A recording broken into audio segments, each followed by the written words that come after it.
हमारे देश के शिक्षा मंत्री नीट के एग्जाम पे कुछ तो भी बात करनी चाहिए, क्योंकि जो नीट देने वाले छात्र है या उनके माता पिता सुप्रीम कोर्ट तक गए, ये जो एग्जाम है उसे कैंसिल कर दो, क्योंकि हमारे बच्चों के ऊपर ये बहुत सारा अन्याय होने वाला है। नीट को बदनाम करने वाले और नीट एग्जाम में भ्रष्टाचार करने वाले सब काले करतूत वाले लोगों को इस देश के सामने लाना।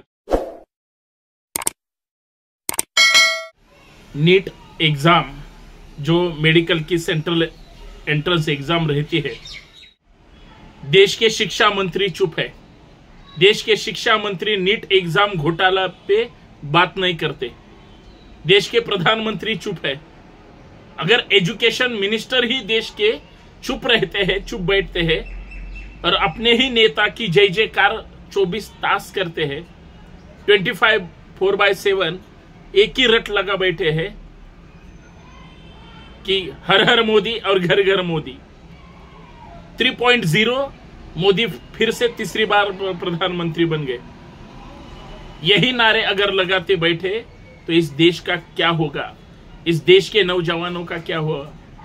जो होगा वो सब गलत होगा। मेरे प्यारे भाई और बहनों, मेरी इस माध्यम से आपसे गुजारिश है, आप किसान होगे, आप जिनका पेट अपने हाथ पर होता है, जो कामगार है, जो मजदूरी करते हैं, जो आम आदमी है, आप व्यापारी हो या कुछ भी हो, लेकिन आप इस देश के नागरिक हैं।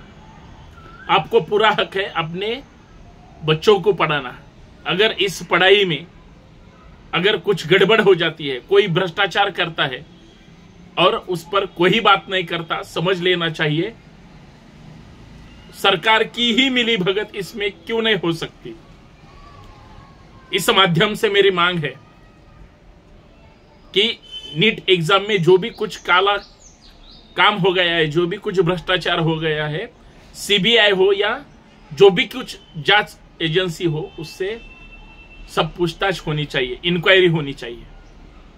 मित्रों, यही बात मैं देश के प्रधानमंत्री इस बात पर क्या कहते हैं, देश के शिक्षा मंत्री जो है, एजुकेशन मिनिस्टर सेंटर के, वो क्या कहते हैं, उनका ट्विटर हैंडल, उनका सोशल मीडिया मैंने चेक किया, मुझे हैरानी हो गई, बहुत सारा मुझे शॉक लग गया, धक्का पहुंचा, क्योंकि हमारे देश के जो धर्मेंद्र प्रधान जी है, देश के शिक्षा मंत्री है, हमारा जो एजुकेशन सिस्टम है अच्छी तरह से हर एक गरीब, पिछड़े, ओबीसी, दलित सभी वर्गों के मिलनी चाहिए, सब लोगों को मिलनी चाहिए। शिक्षा ये ऐसी जरूरत है जो हर एक को मुफ्त, दर्जेदार और अच्छे मिलनी चाहिए। अगर हम इस देश के नागरिक हैं तो सरकार इतनी तो बनती है वो कुछ तो लोगों को अच्छा दे सके।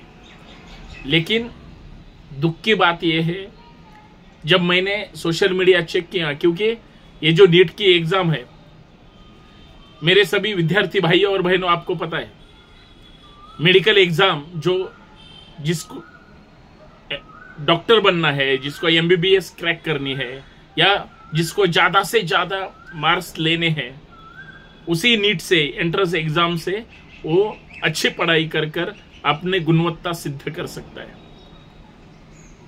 अपना जो ध्येय है, अपने माँ बाप की जो सपने हैं पूरा करने का काम, कोई डॉक्टर बन जाता है, कोई इंजीनियर बन जाता है, हर एक माता पिता का हर एक ख्वाब होता है। और आपको पता है वही एग्जाम अगर नीट के माध्यम से ली जाती है, पूरे देश में हजारों करोड़ों लड़का हो या लड़की हो, उनमें अपना नसीब आजमाने का काम करते हैं, अच्छी तरह से पढ़ाई करते हैं।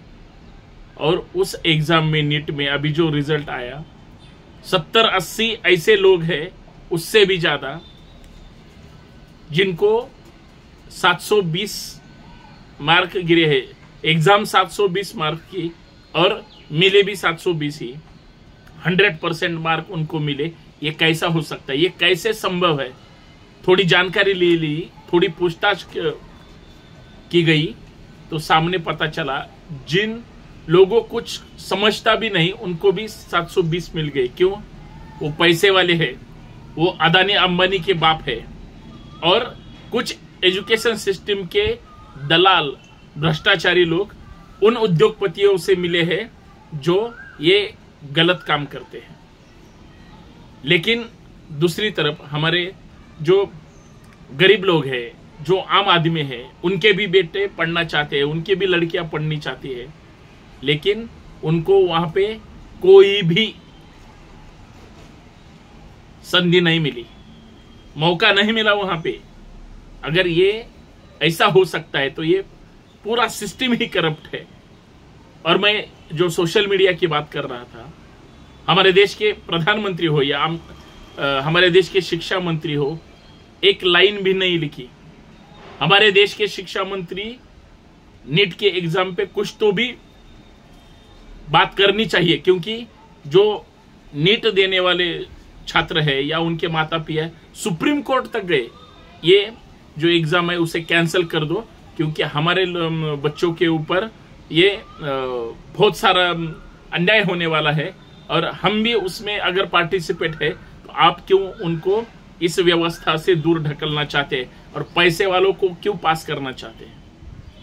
सुप्रीम कोर्ट तक गई हुई बात पर हमारे देश के शिक्षा मंत्री बात नहीं करते, तो ये कितनी बड़ी और शर्मनाक बात है।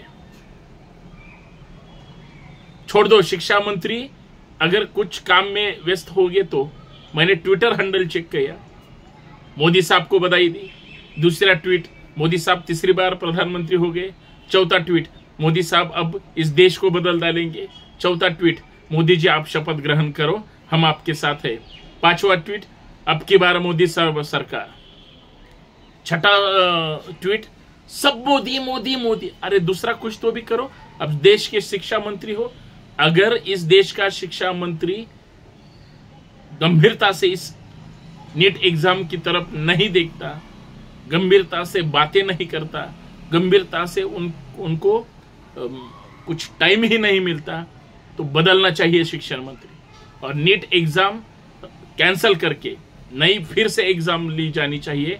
और हमारे बच्चों के भविष्य के साथ खिलवाड़ करने को हम किसी को परवानगी नहीं दें और सहेंगे भी नहीं।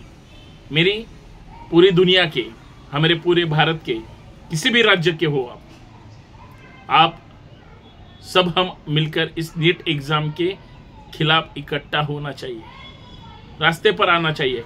चाहे आप महाराष्ट्र में हो या मुंबई हो या पुणे हो, किसी भी शहर में या दुनिया के किसी भी, अगर आज आप इसके खिलाफ नहीं बोलेंगे, नहीं कुछ करेंगे, यही जो लोग हैं सत्ता में बैठे हुए, वो अगले साल फिर एक बार हमारे छात्र जब जाएंगे, विद्यार्थी जाएंगे, तभी ऐसा ही हो जाएगा। और जो अच्छे लोग हैं उनको वहां पे सीट नहीं मिलेगी और जो पैसे वाले हैं उसे बेच डालेंगे।